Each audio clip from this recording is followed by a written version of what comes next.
আসসালামু আলাইকুম। আজ আমি আপনাদের তৈরি করে দেখাবো খুবই সহজ ও মজাদার মাংসের আচার তৈরি করে। এই আচারটি তৈরি করে সাদা ভাত, খিচুড়ি বা এমনিতেও খাওয়া যায়। আর আপনারা চাইলে সংরক্ষণও করতে পারেন একটি কাচের বয়মে ভরে। তাহলে চলুন দেরি না করে পুরো রেসিপিটি দেখে নিই কীভাবে আমি মাংসের আচার তৈরি করি। মাংসের আচার তৈরি করার জন্য এখানে আমি 1 কেজি গরুর মাংস নিয়েছি। এভাবে ছোট ছোট করে কেটে নিয়েছি, আরও ছোট করে আপনারা কেটে নিতে পারেন। এখন একটি প্যানে দিয়ে দিলাম। এখন আমি এর ভিতরে দিয়ে দিব 1 টেবিল চামচ করে আদা রসুন বাটা। এখন দিয়ে দিব 1 টেবিল চামচ পেঁয়াজ বাটা।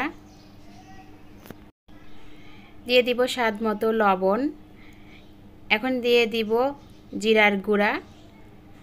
1 চা চামচ করে দিয়ে দিচ্ছি হলুদের গুঁড়া, লাল মরিচের গুঁড়া, সেই সাথে দিয়ে দিচ্ছি ধনিয়া গুঁড়া।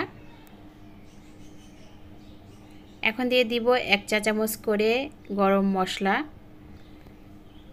এখন দিয়ে দিলাম সামান্য একটু সরিষার তেল, দিয়ে ভালো করে হাত দিয়ে এভাবে মাখিয়ে নিচ্ছি। এখন দিয়ে দিব 1 কাপের মতো পানি। এখন মিডিয়াম আঁচে ঢাকনা দিয়ে আমি এই গরুর মাংসটা রান্না করে নেব। মাঝে মাঝে এভাবে একটু নেড়েচেড়ে দিতে হবে।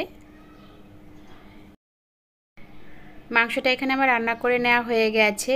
এখন এই ঝোলটা কিছুটা টানিয়ে আমি এই মাংসটা নামিয়ে নেব। ভালো করে একটু ভেজে নামিয়ে নেবেন।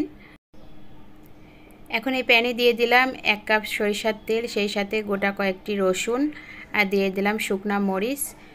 এখন তেলটা যখন ভালোভাবে গরম হয়ে আসবে তখন এই যে রান্না করা মাংসটা দিয়ে দিতে হবে। দিয়ে ভালো করে এই তেলের সাথে কিছুক্ষণ ভাজা ভাজা করে নামিয়ে নিতে হবে। এখন নামিয়ে নেওয়ার আগে দিয়ে দিব 1 চা চামচ করে পাঁচফোড়নের গুঁড়া, দিয়ে আর একটু আমি নেড়ে চেড়ে ভাজা ভাজা করে নামিয়ে নিব। মাংসের কালারটা চেঞ্জ হয়ে আসলেই আপনারা এই মাংসের আচারটি নামিয়ে নেবেন। নামিয়ে এভাবে ঠান্ডা করে তারপর আপনারা একটি কাচের বয়মে ভরে সংরক্ষণ করতে পারেন। এই তো আমার তৈরি করে নেওয়া হয়ে গেল খুবই সুস্বাদু গরুর মাংসের আচার। সামনে যেহেতু কুরবানি আসতেছে, আপনারা এভাবেই আচারটি বানিয়ে সংরক্ষণ করতে পারেন। আশা করি রেসিপিটি ভালো লেগেছে। ভিডিওটি দেখার জন্য সবাইকে ধন্যবাদ।